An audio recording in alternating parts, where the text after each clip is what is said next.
Buenos días, jóvenes. Les habla el ingeniero Quilla. Hoy vamos a continuar con el avance de la materia. Pues bien, nos falta un último tema, que es el diseño de columnas de hormigón armado. Bien, hoy vamos a ver un ejemplo de diseño de una columna.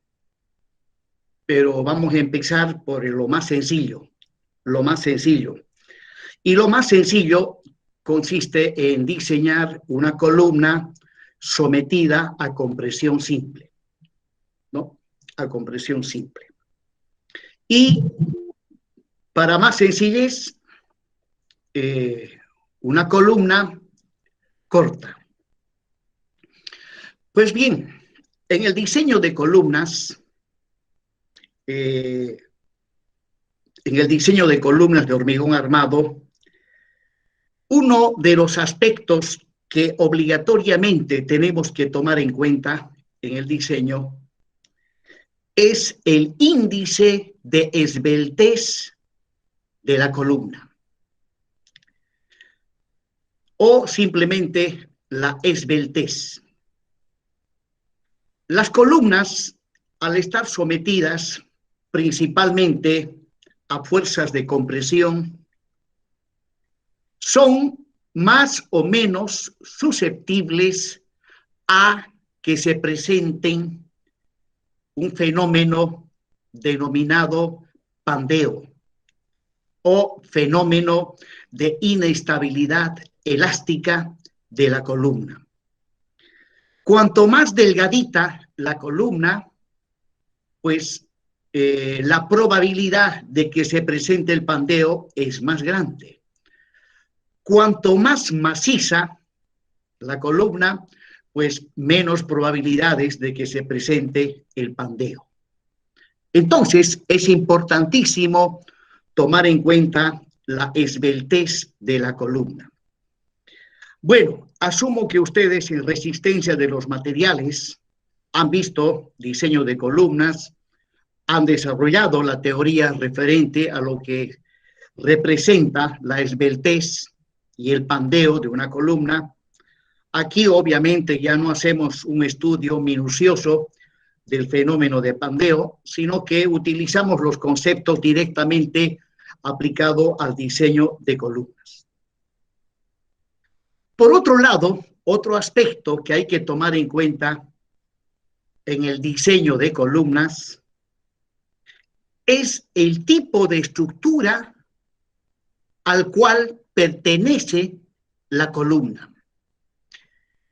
Resulta que las estructuras de hormigón armado, supongamos las estructuras de un edificio o de los edificios, se caracterizan porque la estructura de algunos edificios, principalmente los de poca altura, tiene una rigidez tal que las cargas de viento o de sismo las deforman, pero esas deformaciones son relativamente pequeñas que inciden poco en la variación de la magnitud de los esfuerzos internos.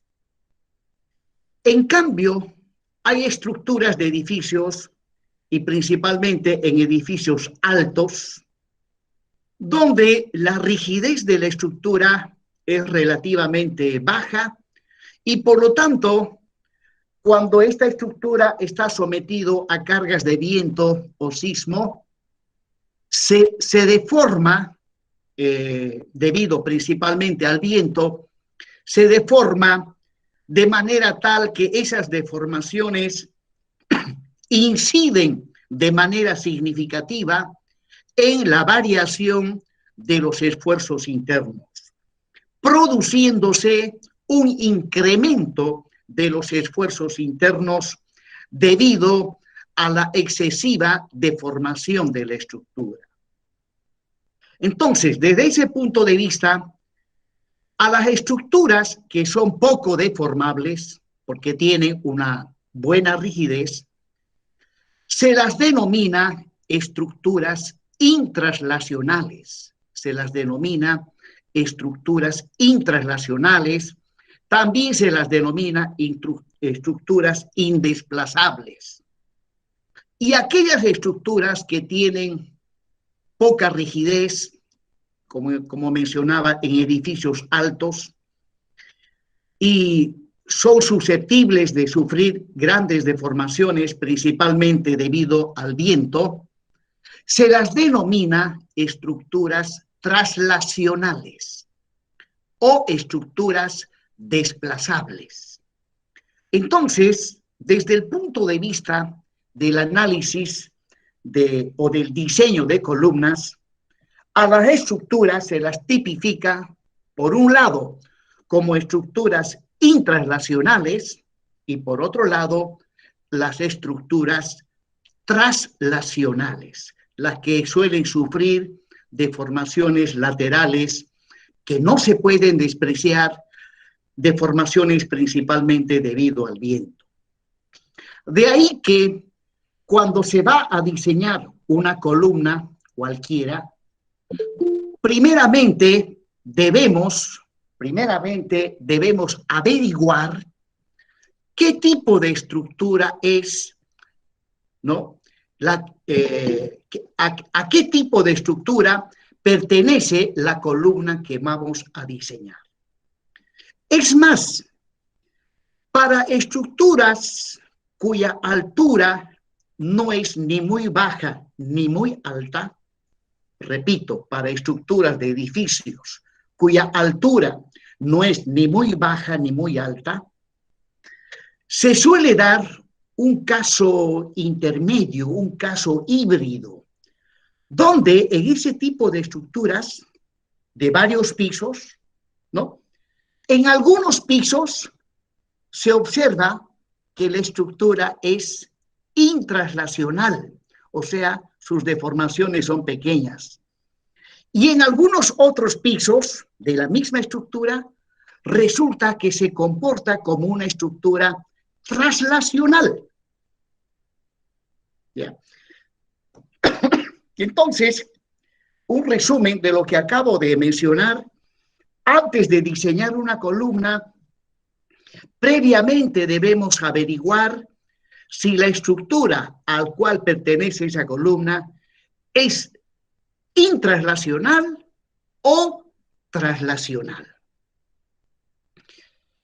Ahora, quien define, al final de cuentas, quien define si la estructura ha de ser traslacional o intraslacional, es el ingeniero que está realizando el cálculo de esa estructura, ya que a las estructuras que tienen poca rigidez se las puede rigidizar utilizando elementos estructurales de hormigón armado como los muros de hormigón y, más concretamente, introduciendo en la estructura del edificio placas o pantallas de hormigón armado. Las pantallas no son otra cosa que placas o muros en posición vertical de hormigón armado que van desde las fundaciones hasta la cubierta. Y según los requerimientos, el ingeniero estructurista, ¿no?, observando el comportamiento de su estructura, va introduciendo pantallas en diferentes posiciones de la estructura hasta que esa estructura se convierta en una estructura intraslacional. Sin embargo, no hay que olvidar que la estructura en su totalidad, de manera global, puede ser intraslacional, pero resulta que algunos pisos de la estructura se suelen comportar como estructura traslacional. Bueno, entonces, concluyo esta parte aclarando que la vez que se va a diseñar una columna, previamente debemos definir si la estructura al cual pertenece esa columna es translacional o intranslacional. Las columnas, en función de su esbeltez,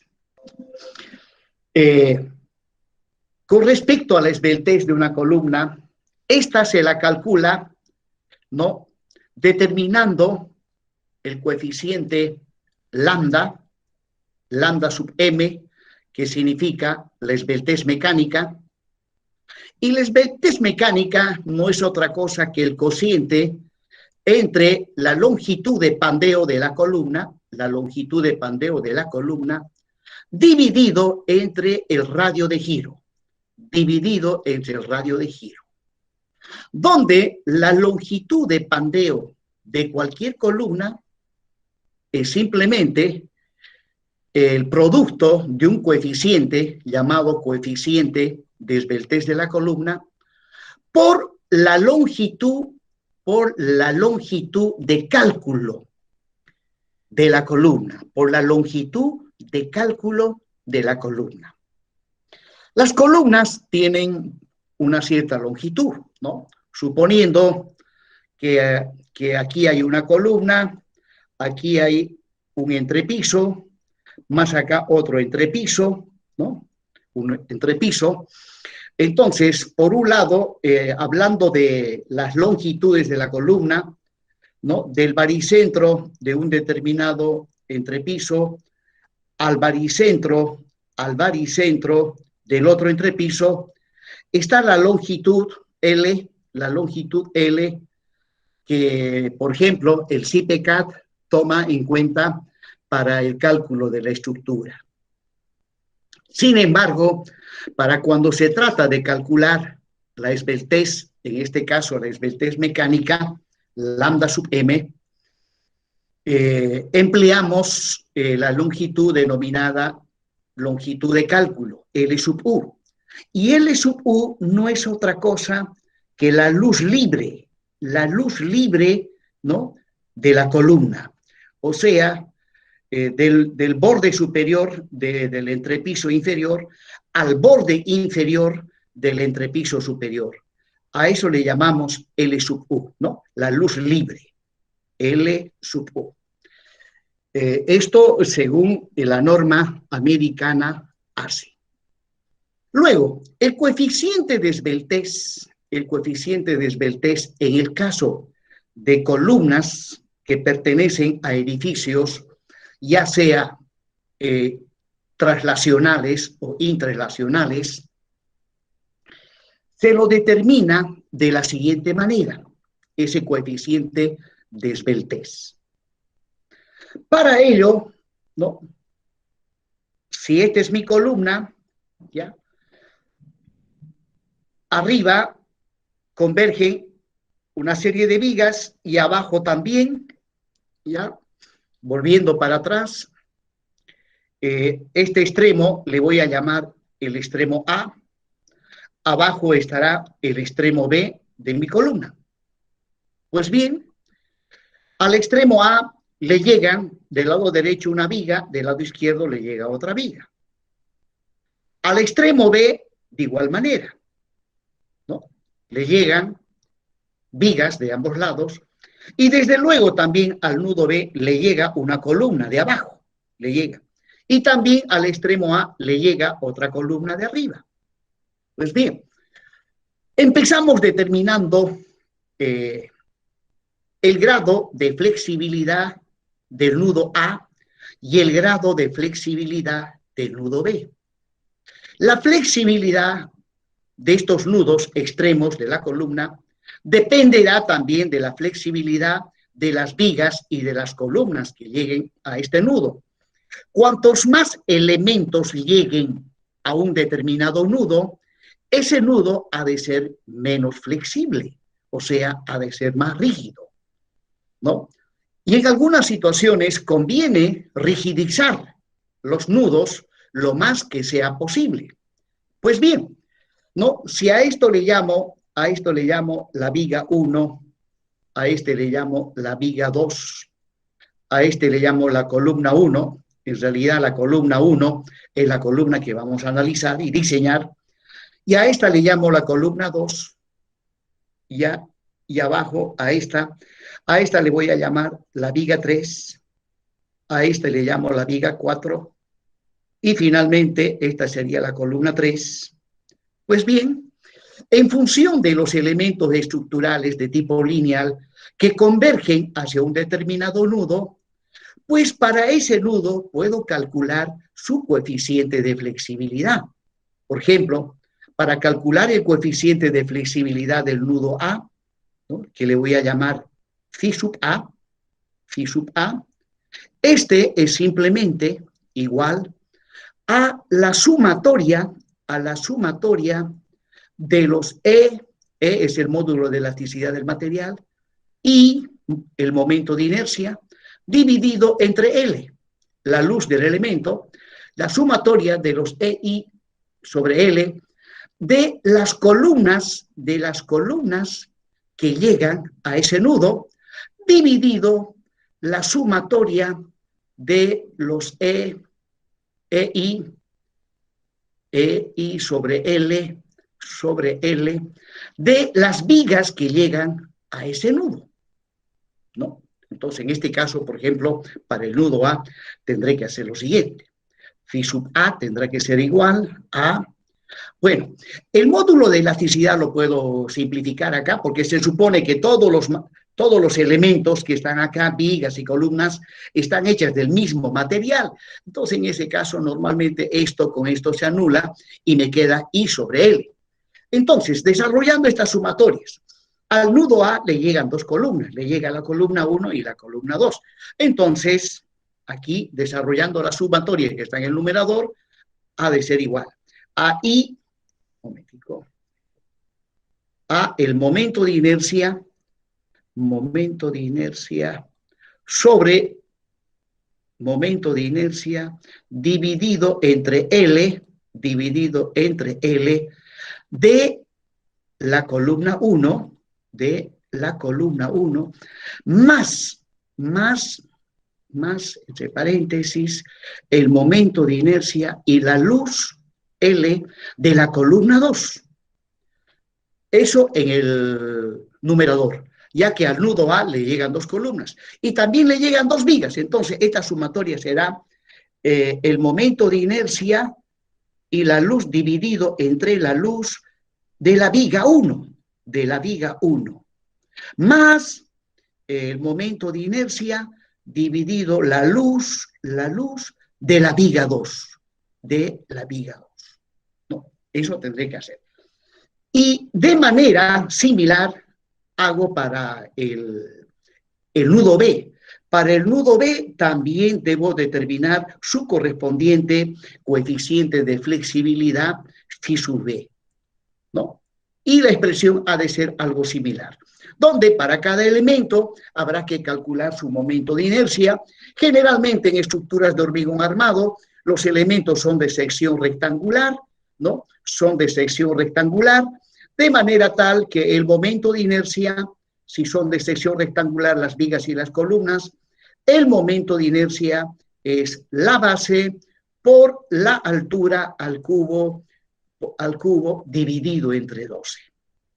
Sin embargo, en estructuras de hormigón armado tenemos que tomar en cuenta la fisuración del hormigón. El hormigón es un material que fácilmente se fisura, ¿no? Se fisura inclusive sin haberle aplicado cargas debido al fenómeno de retracción y temperatura, ¿ya? Las vigas, las columnas, las losas se fisuran. Fisuras que lamentablemente no son visibles a simple vista, ¿ya? Son microfisuras que esas fisuras reducen el momento de inercia, porque no es lo mismo el momento de inercia de una sección totalmente homogénea sin fisurar que el momento de inercia de una sección fisurada. Entonces, cuando vayamos a calcular el momento de inercia de las vigas y las columnas, tenemos que tomar en cuenta la fisuración que estos elementos experimentan. Y comparando las fisuras de columnas y vigas, observamos que las que más se fisuran son las vigas, ¿no?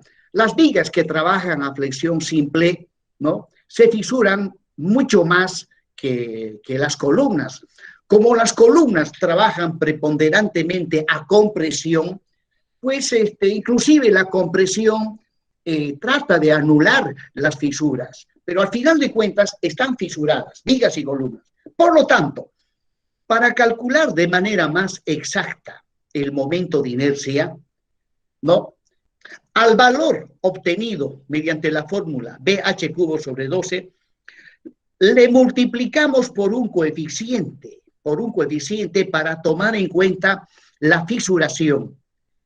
En el caso de columnas, ese coeficiente vale 0,7. En el caso de vigas, ese coeficiente vale 0,35. ¿Ya? Entonces, ¿no? Para columnas 0,7, para vigas 0,35. Y no es más. Y se calculan los momentos de inercia y esos valores son los que intervienen en la fórmula para el cálculo de los coeficientes de flexibilidad del nudo A y del nudo B. Pues bien, una vez calculado esos dos coeficientes, nos vamos a unas gráficas que han sido elaboradas a través de muchísimos años de estudio, ¿no? Tanto de manera teórica como de manera experimental en laboratorio, a través de estudios y experiencias en laboratorio, llegan a obtener unas gráficas, ¿ya? Unas gráficas formadas, en este caso, por tres líneas verticales, ¿ya? En la primera, ahí están los valores correspondientes a phi sub A, Y en la tercera están los valores correspondientes a phi sub B, ¿no? Que eso se supone que lo hemos calculado aplicando estas expresiones. Luego, supóngase que phi sub A me ha salido, por decir, 0,7. Entonces, aquí esto empieza en 0 y va subiendo. Busco el 0,7. Para ser más exactos, aquí los valores están graduados, empieza en 0 y termina en 50 acá arriba, en 50. Bueno, entonces, supóngase que phi sub A me ha salido 0,7. Busco por acá y seguramente por aquí ha de estar el 0,7. Y phi sub B me ha salido, por decir, 2. Busco. Phi sub B varía también entre 0 y el máximo valor es 50. Ya, suponiendo que esté por aquí el 2, phi sub B era 2. Pues bien, una vez marcado esos dos valores, simplemente debo unir por medio de una línea recta esos dos valores. Uniéndolos por medio de una línea recta, intersecta a la línea del centro en un punto. Ahí vamos a ver que esta línea también está graduada. Sus valores varían desde 0,5 hasta 1, hasta el valor 1.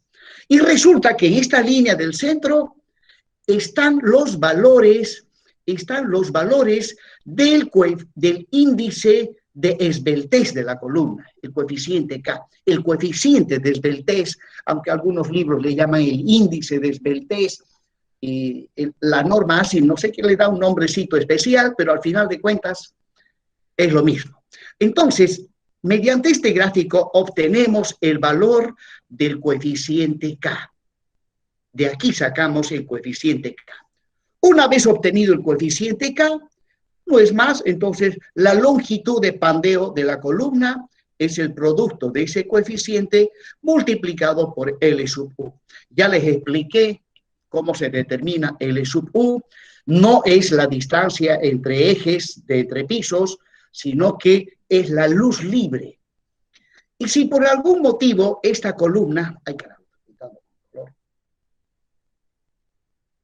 si por algún motivo esta columna, voy a completar el dibujo, esta columna tuviese acá un capitel, a veces para rigidizar los entrepisos se colocan capiteles, entonces ya LU ya no es del piso al techo, sino es del piso al borde inferior del capitel. Al borde inferior del capitel, ¿no? Generalmente se recurre a estos capiteles en estructuras destinados a edificios de carácter público, qué sé yo, terminales de buses, terminales de aeropuertos, donde en ese tipo de estructuras las luces son tan grandes que pues mediante capiteles se rigidizan los nudos, se rigidizan los entrepisos, se rigidizan también obviamente las columnas, ¿no? Después en estructuras comunes y corrientes nunca van a haber capiteles en columnas. Bien, entonces esa es la manera como se tiene que operar para determinar el coeficiente de esbeltez y obviamente la longitud de pandeo de la columna. Y una vez calculada la longitud de pandeo, inmediatamente calculamos la esbeltez mecánica. La esbeltez mecánica es la longitud de pandeo dividido entre el radio de giro. Respecto al radio de giro, ustedes recordarán que el radio de giro es simplemente la raíz del momento de inercia de la sección transversal dividido entre el área, en este caso la norma americana le pone A sub G aquí. A sub G significa el área de la sección transversal bruta, o sea, aquí no se toma en cuenta la fisuración, ¿no? Entonces, ese es el procedimiento para poder calcular la esbeltez mecánica de una columna. Ahora, pero antes de la esbeltez mecánica, les hago recuerdo, lo primero que tenemos que saber es si la estructura del edificio es intranslacional o translacional. Eso es lo primero que debo saber, ¿no? Lo que acabo de explicarles en este momento, ¿no? Particularmente en cuanto al uso de esta gráfica, donde en los extremos hay dos líneas graduadas de 0 a 50, de 0 a 50, ¿no? Y al medio están los valores del coeficiente de esbeltez, de K. Pues bien, este gráfico se utiliza siempre y cuando la estructura sea intranslacional, siempre y cuando la estructura sea intranslacional. ¿Qué significa que sea intranslacional?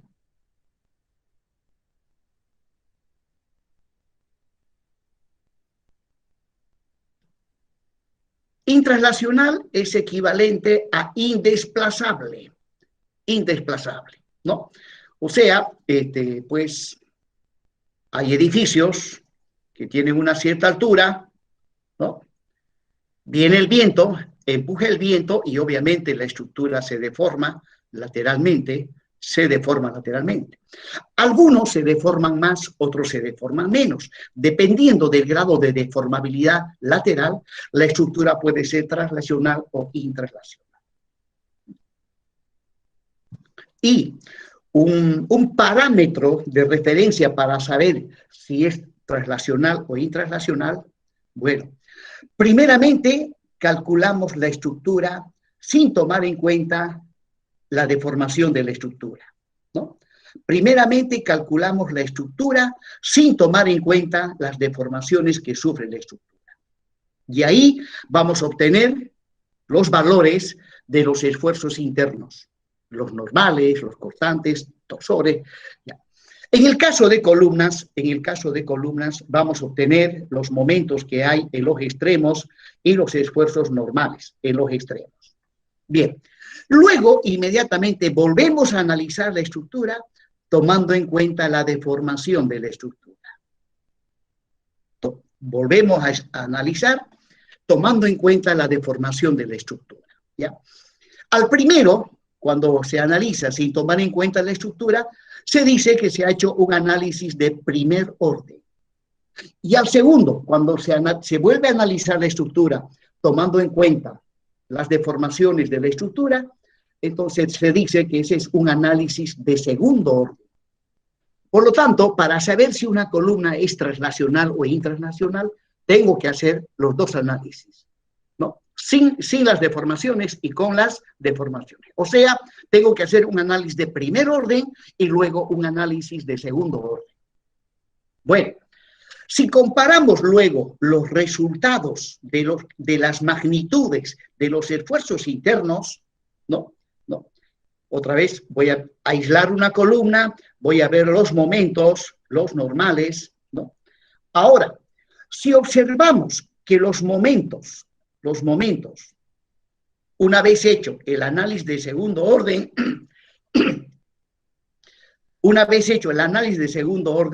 generalmente se observa que los momentos flectores se incrementan debido a la deformación. Ahora, si ese incremento de la magnitud de los momentos es menor o igual al 5%, ¿ya? Ese incremento es menor o igual al 5% con respecto al análisis de primer orden, entonces es una estructura intranslacional, indesplazable, ¿no? Supóngase que aquí este momento me sale, por decir, 5,5, habiendo hecho el análisis de primer orden, 5,5 toneladas metro. Habiendo hecho el análisis de segundo orden, me sale 6,7. ¿Qué dice? ¿La estructura es translacional o intranslacional?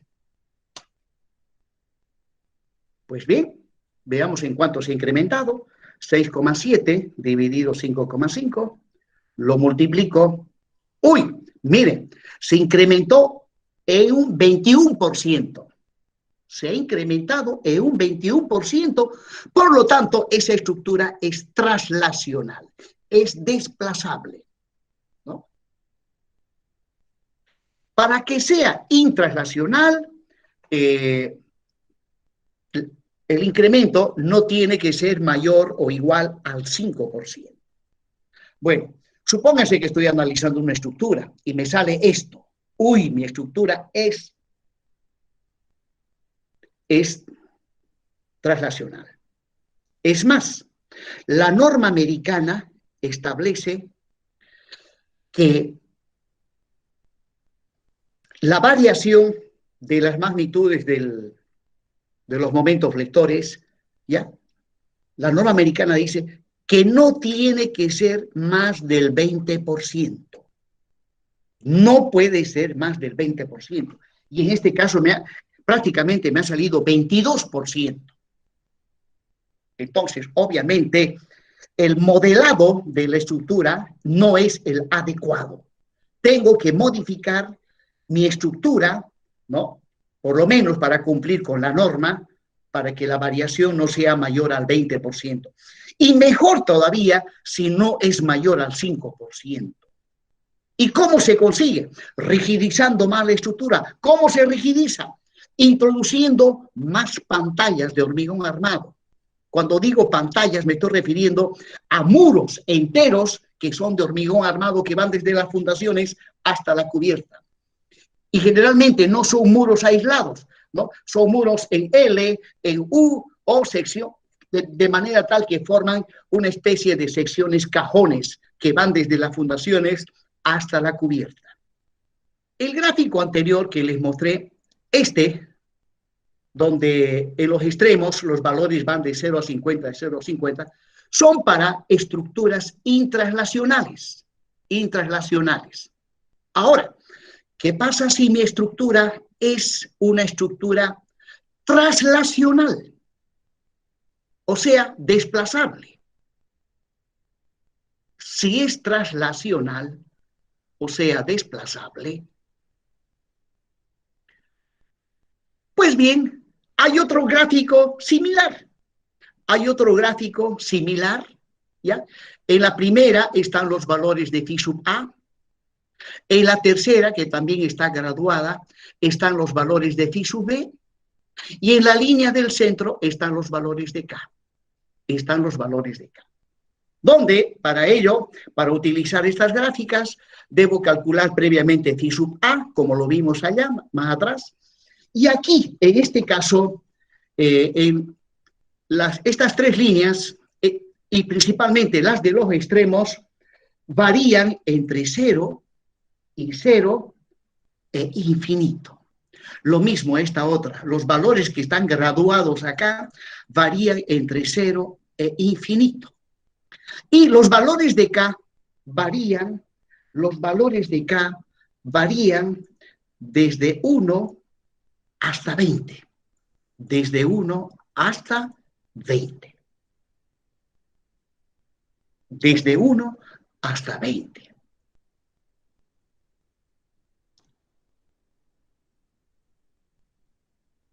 Bien, jóvenes. Entonces,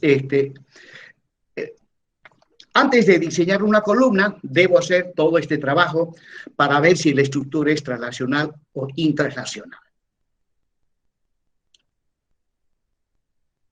Luego, inmediatamente, pasamos a hacer el diseño de la columna. ¿No? Básicamente, el diseño, según los lineamientos de la norma europea, consiste en lo siguiente. Si tengo una columna sometida a un momento flector más un esfuerzo normal en la parte superior, lo mismo en la parte inferior, un momento más un esfuerzo normal, y las columnas generalmente no llevan cargas a lo largo de toda su longitud, ¿no? Las cargas están en sus extremos. Pues bien, en este caso, por simplicidad, voy a hacer lo siguiente para no complicarme mucho la explicación. Voy a suponer que el sentido del momento es así. Entonces, observen que debido al momento flector, ¿no? El momento flector flexiona a los elementos estructurales. Debido al momento flector, esto se va a deformar de esta manera. Debido al momento flector, vamos a tener una deformación más o menos de este tipo, ¿no? Apareciendo en el centro, ¿no? Un desplazamiento, llamémosle delta minúscula. Luego, debido al pandeo, cuando la columna entra en pandeo, esta deformación se incrementa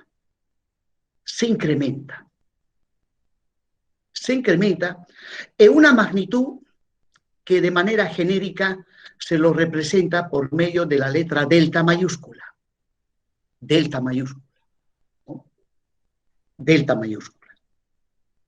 Bien, si este es primeramente, aquí hay dos momentos. Hay que ver cuál de los dos momentos es mayor. Al mayor se le llama M2 y al menor se le llama M1. ¿No? Se ve las magnitudes, al mayor le llamamos M2 y al menor le llamamos M1. Luego, la norma europea ¿ya? Permite calcular estas dos deformaciones mediante una fórmula. No me acuerdo exactamente esa fórmula, ¿ya? Permite calcular esta excentricidad total, le voy a llamar excentricidad total, ¿no? Si no me equivoco es 1 más 0,12 de beta, factor de H más 20 veces E sub 0', en fin, L sub 0 al cuadrado sobre EI, es una formulita. En esa fórmula, ya que es la fórmula de la norma europea, mediante el coeficiente beta, toma en cuenta el fenómeno de fluencia del hormigón. Luego, más adelante, toma en cuenta la longitud de pandeo de la columna. Toma en cuenta la rigidez, el grado de rigidez que tiene la columna. En fin, en una sola fórmula permite tomar en cuenta todos los fenómenos reológicos y físicos que tienen que ver con el comportamiento de la columna. Luego, inmediatamente se supone que aquí hay un esfuerzo normal, 2, y aquí hay un esfuerzo normal, 1. Una vez aplicada esta fórmula, ¿ya? Inmediatamente agarro M2 y N2 y procedo de la siguiente manera, ¿no? Antes que nada, inmediatamente calculo un término adimensional, mu sub u, que se llama el esfuerzo normal reducido, que es igual al N, que es igual a N, al N sub 2, dividido B H FC'. FC'. Y luego calculo otro coeficiente adimensional, el mu sub u, que es igual al anterior coeficiente, mu sub u, multiplicado por esto, por la excentricidad total, dividido entre H. Con estos dos valores me voy a unas gráficas que se llaman, esto lo vamos a ver más adelante, se llaman diagramas de interacción. Con este valor me voy sobre el eje X y lo ubico. Con este otro sobre el eje Y lo ubico y luego, trazando líneas horizontales, determino el valor de la cuantía mecánica total. Una vez que he obtenido la cuantía mecánica total, la armadura total que debe llevar la columna es simplemente la cuantía mecánica total de D por H o la resistencia del hormigón dividido la resistencia del acero y listo. De esa manera se diseñan las columnas según la norma europea. Pues bien, nos toca ver la norma americana. Y la norma americana no, en algunos aspectos se asemeja a la norma europea. Por ejemplo, en el manejo de los momentos, donde al mayor se le llama M2 y al menor se le llama M1. Pero la norma americana tiene un procedimiento totalmente distinto y muchísimo más largo. Muchísimo más largo. Es que los europeos se las han ingeniado, ¿no?, para mediante una sola formulita tomar en cuenta todos los fenómenos, ya dije, reológicos, físicos, que son propios del hormigón como material de construcción. En cambio, la norma americana no, ya lo veremos luego. Bien, hecha esta aclaración, jóvenes, inmediatamente voy a pasar a ver el ejemplo de diseño de una columna corta. El ejemplo de diseño de una columna corta. Y para ello he preparado ya unas hojas que lo voy a mostrar inmediatamente. Dice, diseño de columnas de hormigón armado. No. Antes de pasar al diseño hay que hacer la respectiva clasificación. Pero acá hay algo importante que me he olvidado, ¿no? Antes de clasificar las columnas, previamente, conforme les había estado explicando hace un momento, tengo que saber si la estructura es translacional o intranslacional. Eso es lo primero. Luego recién ya viene el cálculo de la esbeltez mecánica, que ya había explicado que era L sub 0 sobre el radio de giro y L sub 0 la longitud de pandeo, K por LU. Ya sabemos cómo se determina el valor de K, ¿no? Y ahí estoy mostrando un pequeño dibujito de una columna de sección rectangular, donde estoy mostrando los ejes principales de inercia, que en este caso, en el caso de elementos de sección rectangular, los ejes principales de inercia coinciden con los planos de pandeo, ¿no? Desde un punto de vista simplificado, una columna tiene dos planos de pandeo, el plano XX y el plano YY. O sea, ¿por qué le llamamos planos de pandeo? Porque según las cargas que le llega a la columna, ¿no?, la columna se ha de deformar lateralmente, ¿no? Esta columna tiene su eje longitudinal baricéntrico, que es una línea que pasa por el centro de la sección transversal. Esa línea, debido a las cargas y principalmente debido al pandeo, se deforma lateralmente. Ahora, puede deformarse en la dirección del eje X o puede deformarse en la dirección del eje Y, ¿no? Puede deformarse en la dirección del eje X o en la dirección del eje Y. Eso, obviamente, lo tenemos que averiguar haciendo cálculos.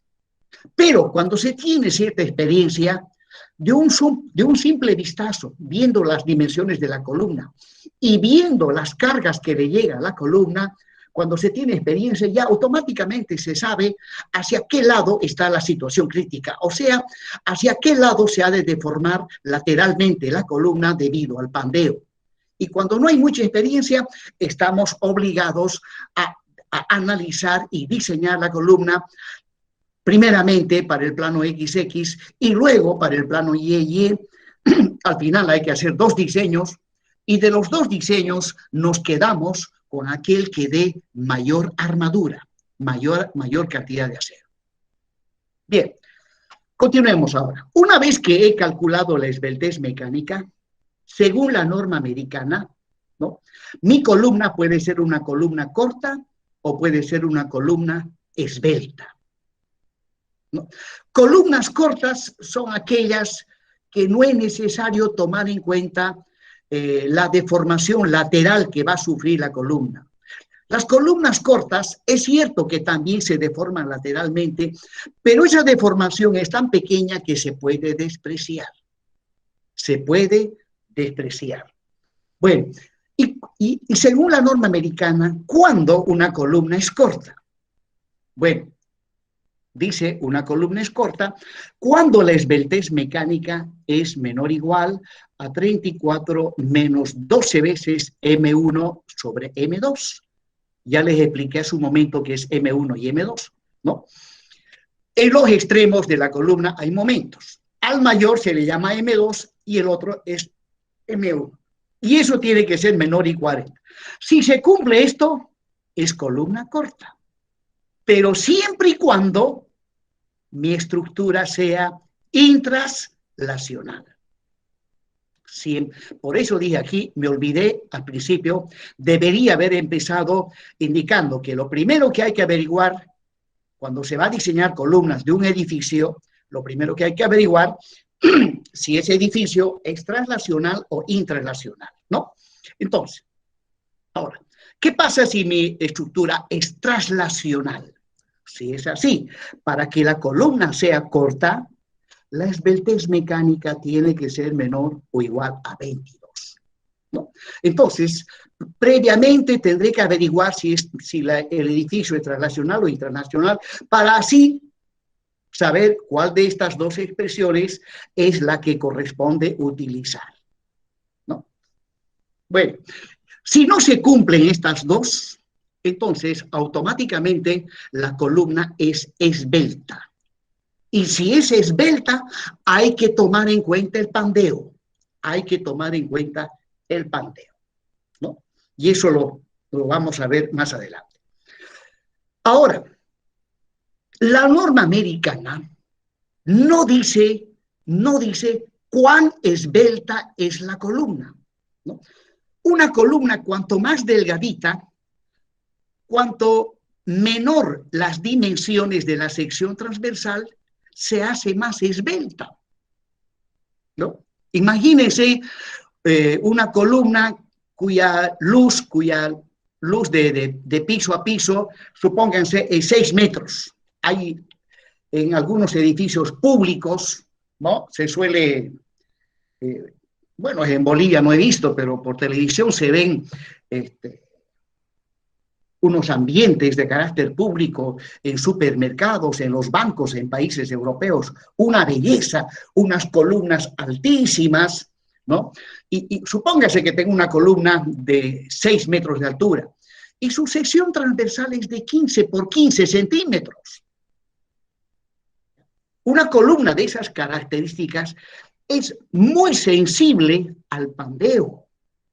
Pues la norma americana me extraña que no ponga límites a la esbeltez de una columna. tengan cuidado con ese aspecto. No vaya a ser que se topen con una columna que aquí no cumple esto, esbelta, y se ponen a diseñar sin darse cuenta que la columna es tan susceptible a la esbeltez que puede fallar por pandeo. Pues bien, en ese sentido, la norma europea a las columnas no clasifica como la americana, en cortas y esbeltas, nada más. No, la norma europea las clasifica como columnas cortas, columnas medianamente esbeltas, columnas esbeltas y columnas muy esbeltas. Y según la norma americana, normalmente en la práctica aparecen columnas. En edificios normalmente la mayoría de las columnas o son columnas cortas o son columnas medianamente esbeltas, ¿no? Eso está en función de la esbeltez mecánica. Ahora, dice, una columna es medianamente esbelta cuando su esbeltez mecánica, ¿ya? Su esbeltez mecánica varía entre el valor que está dado por esta fórmula y 100. Si es una estructura intraslacional. Si es traslacional, la esbeltez mecánica varía entre 22 y 100. Y luego dice, si la esbeltez mecánica está entre 100 y 200, entonces esa ya es una columna esbelta. Y dice, muchísimo cuidado, este tipo de columnas hay que diseñarlas mediante métodos muy especiales, como el método de la carga progresiva, el método de la deformación progresiva. ¿Ya? Son métodos que nosotros no vemos a nivel de la materia de hormigón 1. Y finalmente habla de las columnas muy esbeltas, cuya esbeltez mecánica es mayor a 200.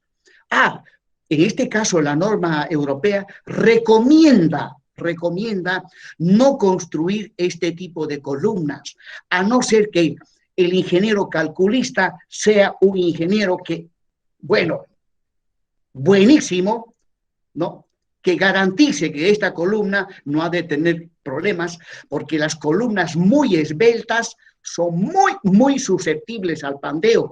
En caso de que vayan a diseñar columnas muy esbeltas, los europeos dicen hay que aplicar el método exacto. Resulta que lo que vamos a ver nosotros, estas formulitas, ya nos conducen a un método aproximado. Resulta que el cálculo exacto de columnas es bastante complejo. El cálculo exacto. Hay un método llamado el método general. El método general es el que se aplica para calcular columnas muy esbeltas. Incluso ese método admite que la columna, a lo largo de ella, esté sometida a cargas puntuales, cargas distribuidas, ¿no? Ese es el método general, ¿no? Y como les comenté, que la norma americana siempre dice columna corta y columna esbelta, y no nos alerta sobre el peligro de las columnas que son muy esbeltas. A continuación, voy a desarrollar un ejemplo de aplicación de diseño de una columna corta a compresión simple, ¿no? Asumiendo que esta columna es parte de una estructura intraslacional y que tan solamente está sometida a compresión simple y que su esbeltez mecánica cumple esto, que es menor a este valor, ¿no? Estoy asumiendo a priori de que cumple todos los requisitos para clasificarla como columna corta y además la solicitación tan solamente es un esfuerzo normal de compresión, N sub U, ¿no? Bueno, si esta es la carga, esta es la solicitación actuante, N sub U, los que se encargan de resistir a esta carga en una columna de hormigón armado, obviamente son el hormigón y el acero. Son los dos materiales que intervienen. Entonces, al interior de la columna han de aparecer dos fuerzas de reacción, dos solicitaciones resistentes, que le estoy llamando N sub U S al del acero y N sub U C al del hormigón. Por lo tanto, aplicando la quinta hipótesis del método de los estados límites últimos, dice que la suma, tiene que haber equilibrio estático entre las solicitaciones actuantes y solicitaciones resistentes, lo cual significa que NU tiene que ser igual a la suma de NUS más NUC, ¿no? Y aquí estoy mostrando eso. Listo, pero ahora, ¿cómo hago para calcular estas fuerzas de reacción de las armaduras y del hormigón? Sencillito, como este elemento trabaja a compresión simple, puedo aplicar la fórmula que dice sigma n sobre A. Sigma es la tensión en el material, n es la fuerza normal que soporta ese material y A es el área de la sección transversal de ese material. Pues de ahí despejo n para calcular la fuerza normal para el material. En este caso, para el hormigón, el área, ¿no? Acá abajito estoy mostrando, observen, la sección transversal, sus dimensiones son B por H, y estoy mostrando 6 barras de acero, sus estribos y todo. Bueno, el área del hormigón, que le estoy llamando A sub C, obviamente es el producto de B por H, pero descontando el espacio que ocupan las armaduras, ¿no? Las armaduras ocupan un cierto espacio, por lo tanto, A sub C es B por H menos el espacio que ocupan las armaduras. Aquí está, miren, acá abajito. Primeramente calculo el área de la sección bruta, B por H. Y luego A sub C es esa sección bruta menos el área, menos A sub ST, significa el área total de las armaduras. Bien, entonces, aplicando esta fórmula que dice el normal es igual al área por la tensión del material, entonces para el hormigón es A sub C y la tensión en el momento de la rotura, la tensión en el hormigón en el momento de la rotura es 0,85 de Fc'. Este 0,85 es un coeficiente que se introduce para tomar en cuenta el fenómeno de cansancio del hormigón. Luego, esto debería quedar ahí, entre paréntesis, es sigma. Sin embargo, según la norma americana, dice, para tomar en cuenta los defectos de construcción, para tomar en cuenta que la calidad de los materiales no siempre es la misma, la calidad de la mano de obra no siempre es la misma, en fin, para tomar en cuenta todos los imprevistos que aparecen durante la etapa de construcción, tenemos que multiplicar a este valor por un coeficiente de seguridad phi, en donde para vigas este phi vale 0,9, para vigas que trabajan a flexión simple, 0,9, para vigas que trabajan a esfuerzo de corte, vale 0,75, y para columnas este coeficiente vale 0,65. Y finalmente lo multiplicamos por un coeficiente alfa. ¿Qué tiene que ver este coeficiente alfa? Este coeficiente alfa es para tomar en cuenta de que por alguna razón, cuando se construye esta columna, no vaya a ser que el esfuerzo normal, la solicitación actuante, no esté justo sobre el eje longitudinal baricéntrico, ¿no? Durante la etapa de construcción, de repente, no han hecho bien el replanteo, como suele suceder muchísimas veces, ¿no? No hacen bien el replanteo y la columna se mueve un poquito. Entonces, ¿qué pasa? Cuando aplicamos la carga suele tener una pequeña excentricidad. Entonces, para tomar en cuenta esa pequeña excentricidad que puede aparecer, como también no, pero más vale estar seguros, hay que asumir de que sí, va a aparecer esa excentricidad llamada excentricidad accidental. Pues bien, para tomar en cuenta la excentricidad accidental del esfuerzo normal, lo multiplicamos por un coeficiente alfa. ¿Cuánto vale ese coeficiente alfa? Según la norma americana, vale 0,8. 0,8. ¿Qué significa 0,8? Significa disminuir la capacidad resistente del hormigón en un 20%, ¿no? En un 20%. Y el coeficiente phi vale 0,65. Por lo tanto, aquí hay dos coeficientes de reducción de la resistencia del hormigón. Entonces, phi vale 0,65. Pues disminuimos a la capacidad resistente del hormigón en un 35%. Más, como alfa vale 0,8, disminuimos un 20% más para tomar en cuenta la posible excentricidad que vaya a aparecer una vez construida la estructura, ¿no? De esa manera se obtiene la solicitación resistente N sub UC. Algo similar hago para el acero. Aplico nuevamente la fórmula N igual a A por sigma.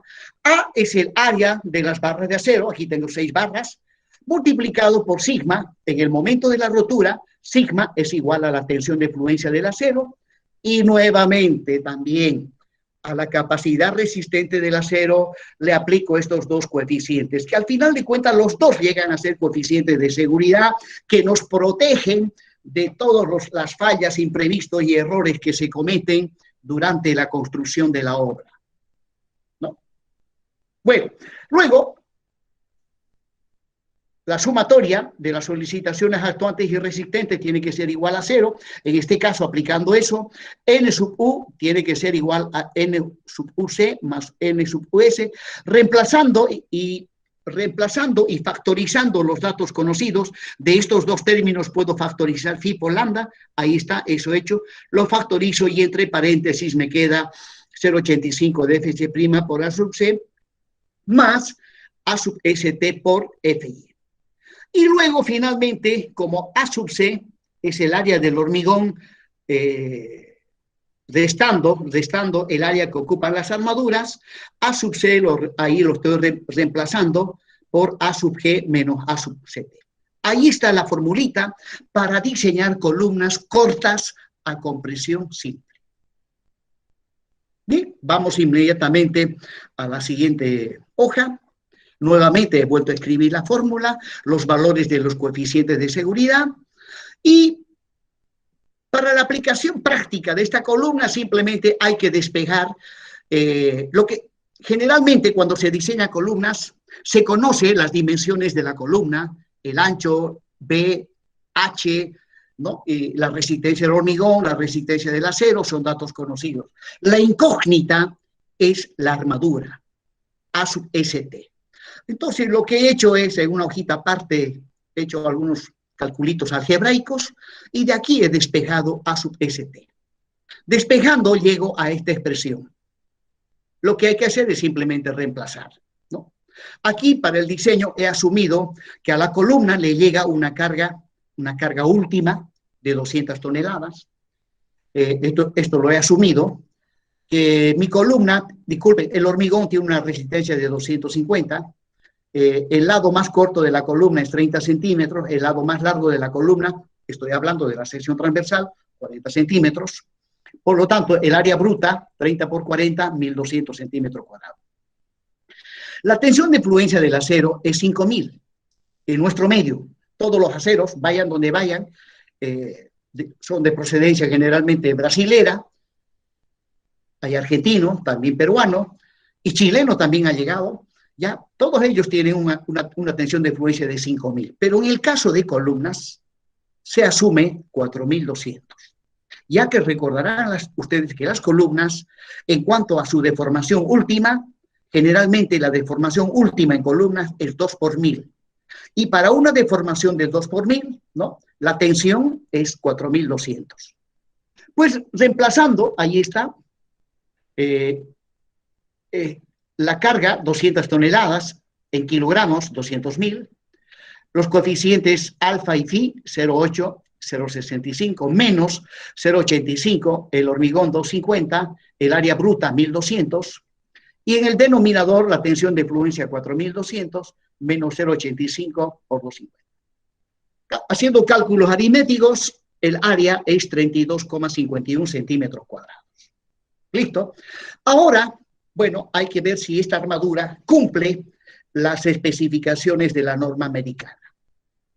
¿Ya? La norma americana dice que la armadura en una columna tiene un valor mínimo y tiene un valor máximo. El valor mínimo, dice, es 0,01 de la sección bruta de la sección transversal del hormigón. Y la armadura máxima es 0.08 del área de la sección bruta. A sub G, que es la sección bruta, ya lo habíamos calculado acá, ¿no? Las dimensiones de la sección transversal, 30 por 40, 1200. Haciendo operaciones, la armadura mínima me sale 12 centímetros cuadrados, la armadura máxima 96.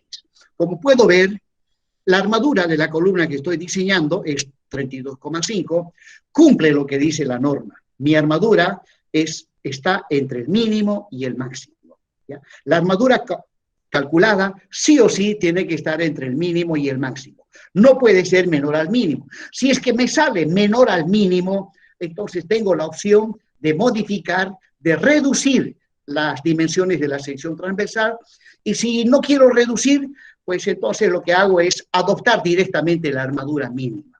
De igual manera, si me sale una armadura mayor a la armadura máxima, ahí sí estoy obligado a aumentar las dimensiones de la sección transversal, ¿no? Tengo que aumentar las dimensiones de la sección transversal. Pues bien, vemos que mi armadura cumple. Claro que esta partecita que acabo de explicar también se puede trabajar en términos de la cuantía geométrica.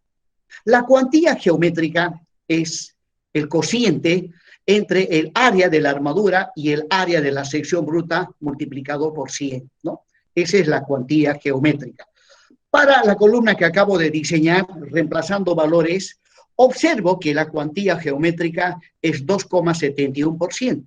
Y según la norma americana, dice la cuantía geométrica tiene que estar entre el 1% y el 8%, ¿no? Esto sí trabajo con las cuantías geométricas, ¿no? Ustedes pueden trabajar como ustedes vean más conveniente, ¿ya? La norma americana, disculpen, la norma europea no trabaja con ninguno de estos dos, trabaja con las cuantías mecánicas. Con las cuantías mecánicas, y la verdad que yo lo veo mucho más práctico trabajar con cuantías mecánicas. Es más fácil y es más directo. En columnas también hay el diseño económico. ¿Cuándo el diseño es económico? Ya. Según la norma americana, el diseño económico, cuando la cuantía geométrica, ¿no? Aquí me salió 2,71. Cuando la cuantía geométrica está entre 1,5% y 3,5%. Ya, dice que el diseño es económico cuando la cuantía geométrica está entre el 1,5 y el 3,5%.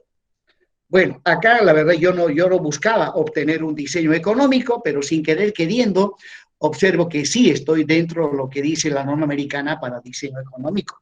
Mi cuantía geométrica es 2,71, está pues entre 1,5 y 3,5%. Ahora, bueno, el área de la armadura calculada es 32,51. Pues lo tengo que convertir en barras de un cierto diámetro. Y aquí está. Haciendo algunos cálculos preliminares, ¿ya? Una barra de 20 milímetros tiene un área de 3,14. Una barra de 16 milímetros tiene un área de 3,14. Tomando en cuenta esta información, he logrado que la armadura calculada es igual a 4 barras de 20 más 10 barras de 16 milímetros y me da 32,16 centímetros cuadrados. Y no es más, he procedido a la distribución de las armaduras. En las esquinas he colocado las barras de 20 milímetros y luego el resto, que son 10 barras de 16, los he distribuido en las caras laterales, ¿no?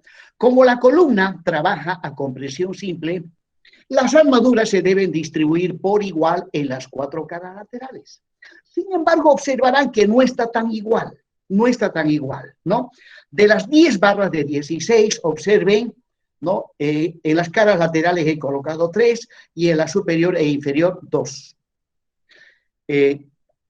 Vuelvo a repetir, dice, cuando se diseña con compresión simple, la armadura se tiene que distribuir por igual en las 4 caras laterales. Yo estoy desobedeciendo eso. Es que resulta, aquí sí apliqué mi criterio propio, ¿no? Mi criterio propio. Observen que mi columna no es cuadrada. Hay un lado más corto que es 30 centímetros y el lado más largo es 40 centímetros. O sea, mi columna en un sentido ha de ser más rígido y en el otro sentido ha de ser menos rígido.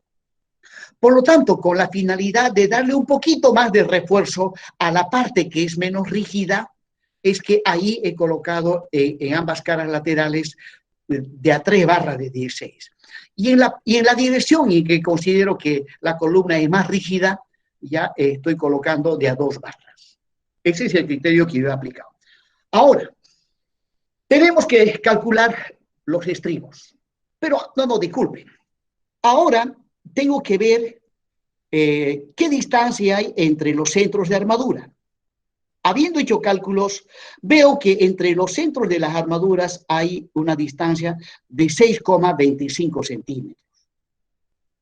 ¿Ya?